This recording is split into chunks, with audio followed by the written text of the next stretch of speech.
അവിടെ ഞങ്ങൾ താമസിച്ചതിന്റെ തൊട്ടടുത്തൊരു പെൺകുട്ടി ഉണ്ടായിരുന്നു, പാർവതിയെ പോലെ. മുട്ടുവരെ മുടിയൊക്കെ ആയിട്ട് നല്ല ചന്തള്ള കുട്ടിയായിരുന്നു. ശ്രീകുട്ടിനെ വിളിച്ചിരുന്നില്ലാരും. ശരിക്കുള്ള പേരതാണോന്ന് ഓർമ്മയില്ല, പക്ഷേ എന്റെ ഓർമ്മയിൽ ഇപ്പോഴും ഉണ്ട് ആ ചിരിയും പിണക്കമൊക്കെ. ഇന്ത്യ പിണങ്ങും. അതിന്റെ കൂടെ എപ്പോഴും കാണും കൗസിനെ പോലൊരു തമിഴത്തിക്കുട്ടി. ഒരു ദിവസം ആ തമിഴത്തിക്കുട്ടിയായിട്ട് എന്തിനോ പിണങ്ങി അതിനൊരു തള്ളു വെച്ചു കൊടുത്തു. അത് ക്ഷേത്രകുളത്തിന്റെ പടവിക്കൂടെ ഉരുണ്ടുരുണ്ട് വെള്ളത്തിൽ വീണു. അതറിയാതെ ശ്രീകുട്ടി ഓടി പോവുകയും ചെയ്തു. ഒടുക്കം അത് മരിച്ചറിഞ്ഞിട്ട് പേടിച്ചു വരച്ച് ശ്രീകുട്ടി എന്റെ അടുത്ത് വന്നു. ഞാനേ അറിഞ്ഞിട്ടുണ്ടായിരുന്നുള്ളൂ നടന്നെന്താണെന്ന്. പിന്നെ ഇടയ്ക്കിടയ്ക്ക് എവിടെയെങ്കിലും ഒറ്റയ്ക്ക് പോയിരുന്ന് വിഷമിക്കുന്ന കാണുമ്പോൾ ഞാൻ ചെന്ന് ആശ്വസിപ്പിക്കും.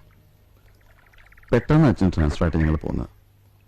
പോരുന്നെന്ന് ക്ഷേത്രത്തിനപ്പുറത്തെ കൽമണ്ഡപത്തിനടുത്ത് കരഞ്ഞുകൊണ്ട് ഞങ്ങൾ പോണമെന്ന് നോക്കി നിന്നത് കാറ് ദൂരത്ത് മറയണവരെ എന്റെ കണ്ണിലുണ്ടായിരുന്നു. പിന്നെ കണ്ടിട്ടേയില്ല ആ കുട്ടിയെ. പാവം, ഇപ്പോഴും ഉണ്ടാവും അവകന്യമാരില്ല. പിന്നെ ഒരുപാട് കാലം മനസ്സിൽ കൊണ്ടുവരുന്ന ആ കുട്ടിയെ വെറുതെ ഓർക്കാൻ സുഖമുള്ളൊരു സ്വപ്നമായിട്ട്.